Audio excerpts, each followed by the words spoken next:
హైదరాబాద్ లోని సీఎం నివాసానికి వెళ్లిన మంత్రి కొండా సురేఖ, మంత్రి సీతక్క ముఖ్యమంత్రి రేవంత్ రెడ్డికి రాఖీ కట్టి పండుగ శుభాకాంక్షలు తెలిపారు. ఈ సందర్భంగా మంత్రి కొండా సురేఖ ఆసక్తికర వ్యాఖ్యలు చేశారు. ప్రతిసారిలాగే ఈసారి కూడా రేవంత్ కు రాఖీ కట్టానని కొండా సురేఖ తెలిపారు. అంతేకాదు సీఎం రేవంత్ రెడ్డి మనువడికి కూడా రాఖీ కట్టినట్లు చెప్పారు. అయితే ఈసారి ప్రత్యేకంగా బంగారంతో చేయించిన రాఖీని రేవంత్ రెడ్డికి కట్టానని వెల్లడించారు.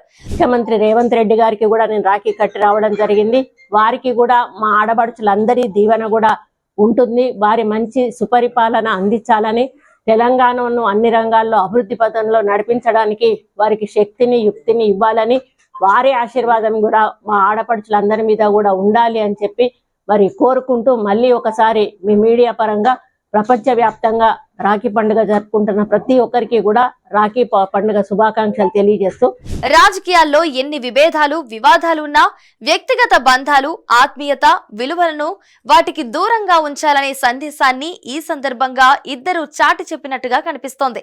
సీఎం నివాసంలో జరిగిన ఈ ఆత్మీయ రాఖీ వేడుకకు సంబంధించిన వీడియోలు ప్రస్తుతం సోషల్ మీడియాలో వైరల్ గా మారాయి. వివాదాల మధ్య కూడా కొనసాగిన ఈ ఆత్మీయత ఇప్పుడు రాజకీయ వర్గాల్లో ఆసక్తికర చర్చకు దారితీస్తోంది.